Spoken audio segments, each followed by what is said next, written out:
Let's take a look at how we use Essence, and in particular, what it looks like. And Essence comes in two main forms. We've got the digital form of Teamspace that we'll dive into in more detail in the demonstration, and the classic form, which is in the form of poker cards, of physical cards that we can play with. So let's take a look at that.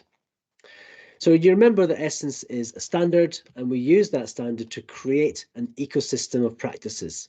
So we've got the base common ground, and we build a number of practices on top that teams can choose to use. And those might be big practices, as we'll explore later, like Scrum or Kanban or the Spotify model, or they might be a practice that your company or your team has invented yourself. And we can still create those in Essence, and they appear as another practice. So what do we do with those practices? Well, one of the nice things that Essence does is it brings those practices to life. And we bring them to life in a number of different ways. So like I mentioned, we've got physical cards. I've got a set here. This is the set of Scrum cards. I've got the base common ground cards, the Essence Alpha cards here as well. And we can use cards to play lots of games, typically physically in person, but we can also use cards and their digital representations remotely in Teamspace or in other tools. And the physical card just makes an exercise different. People like the tactile nature of cards, and it leads to more collaboration. It leads to more creativity and innovation. Even just having a card and distributing them to people, you see people looking at the cards and thinking, and it gets far more rich conversations. It's a really nice way to introduce a practice to people. You hand them the cards, and then you say, go and play some games. So we'll talk later about what the games are, but the cards are really important. And you'll see from the likes of Scrum, we've got a whole set of different cards. So the Scrum practice has got, something like 20 or 25 different cards. I can pick just one card and just look at that one card, and I can learn something about Scrum, and I can choose to do something with what I've learned.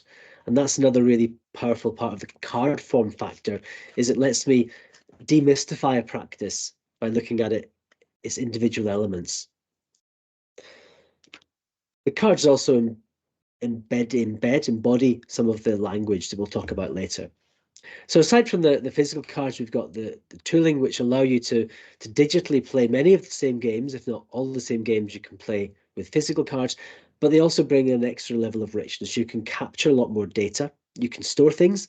So if you've got a really great representation of your practice or your problem space on a table, that's quite hard to capture. You'd be taking pictures or drawing it, whereas in a tool, you can just save the board and you're done.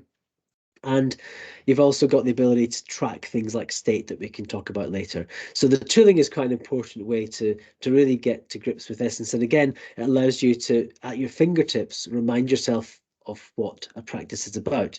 So whereas with a deck of cards, I have to go and find them in my drawer and remind myself, scroll through to find what exactly is a sprint backlog. In the tooling, it's a lot simpler. I can find it straight away. And we talked earlier about serious games, and we'll talk more about serious games in a whole section, but the serious games part is a really important way that Essence is brought to life. A serious game is just a game that is played for serious purposes.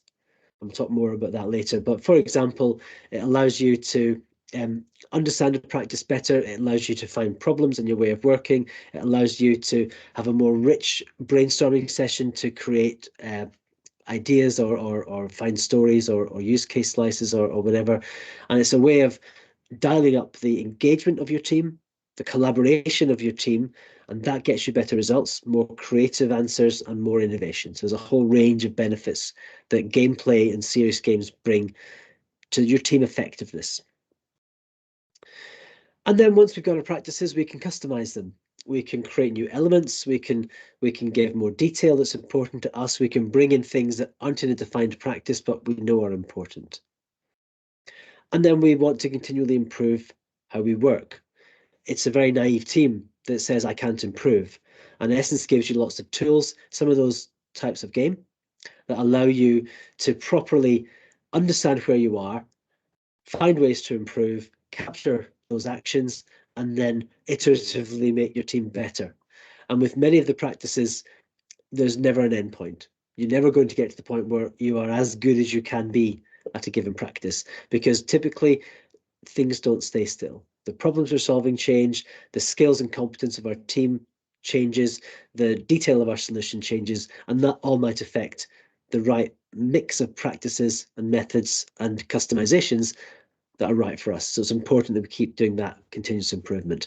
And keeping an eye on teams through health checks is one of the ways that we can get alignment with our organization. So we talk about progress checking and transformation and the value propositions of an organization.